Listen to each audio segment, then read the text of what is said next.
नमस्कार।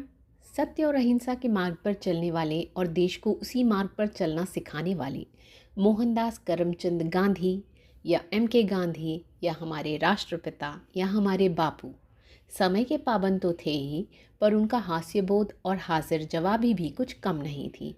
आज उनकी पुण्यतिथि के अवसर पर हम उनकी हाजिर जवाबी से जुड़े कुछ प्रसंग जानेंगे। कबीरदास जी का ये दोहा तो आपने सुना ही होगा। साधु ऐसा चाहिए जैसा सूप सभाए, सार सार को गही रहे, थोथा देई उड़ाई। जिसका अर्थ है कि साधु का स्वभाव किसी अनाज फटकने वाले सूप की तरह होना चाहिए, जो सार तत्व को तो ग्रहण कर ले, लेकिन जो असार, थोथी या अनुपयोगी बातें हैं उन्हें वह त्याग दे। गांधी जी ने इस दोहे को जैसे जीवन में उतार लिया था। एक बार एक अंग्रेज ने महात्मा गांधी को पत्र लिखा।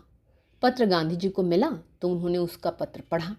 उस पत्र में अपशब्दों और असहमतियों के सिवाय और कुछ भी नहीं था। गांधी जी ने इस पत्र को पढ़ने के बाद उसे रद्दी में फेंक दिया और उसमें एक आलपिन लगा हुआ था, उसे संभाल कर रख लिया। कुछ दिनों बाद वह व्यक्ति जिसने पत्र लिखा था, वह अंग्रेज गांधी जी से आमने सामने भेंट करने आया।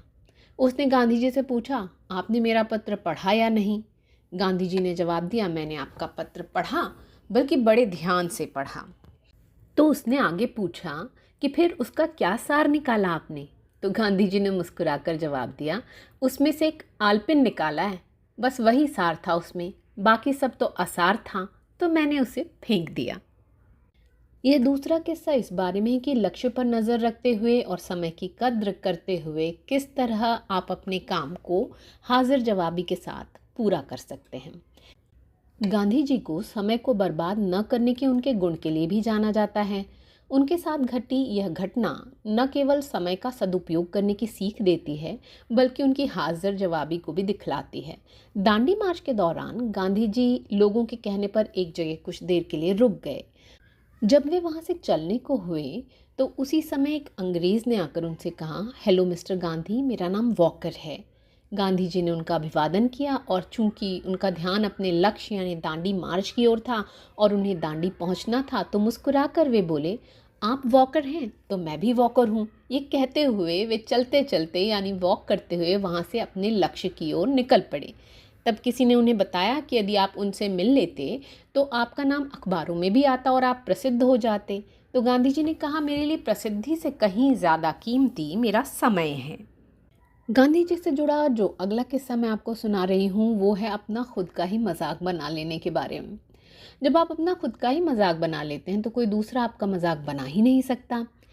गांधी जी से जुड़ा यह किस्सा महात्मा गांधी की मृत्यु के बाद 1969 में उन्हें श्रद्धांजलि देते हुए लॉर्ड माउंटबेटन ने सुनाया था, जिसे हम यहाँ जस का तस पेश कर रहे हैं, जिससे आपको पता चल जाएगा कि महात्मा गांधी, जिनका पहनावा एक वक्त के बाद धोती और शॉल ही हुआ करता था, उन्हें अपने पहनावे पर मिलने वाली टिप्पणियों की भी कोई परवाह नहीं थी, बल्कि वे तो खुद ही अपने पहनावे के बारे में मजाक बना लिया करते थे। गांधी जी को श्रद्धांजलि देते हुए लॉर्ड माउंटबेटन ने कहा था, यहाँ हम जिस व्यक्ति को उसकी शताब्दी श्रद्धांजलि देने के लिए इकट्ठा हुए हैं वो छोटे शारीरिक कद का था, गंदे कपड़े पहने हुए, नंगे पैर या सैंडल पहने हुए, उसकी सस्ती सी जेब घड़ी डोरी के एक टुकड़े पर लटकी होती थी और ये तस्वीर पूरी होती थी स्टील रिम वाले चश्मे की एक जोड़ी के साथ।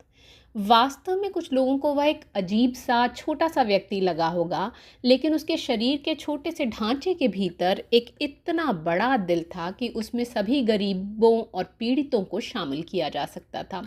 उसके दिल का एक हिस्सा उन लोगों को क्षमा करने के लिए और इसके लिए बहाने खोजने के लिए तैयार रहता था जो उसके दुश्मन थे। उन्हें इस बात से कोई फर्क नहीं पड़ता था कि कोई बिना सोचे समझे लोग उनके रंग रूप को लेकर उपहासपूर्ण टिप्पणियां किया करते थे।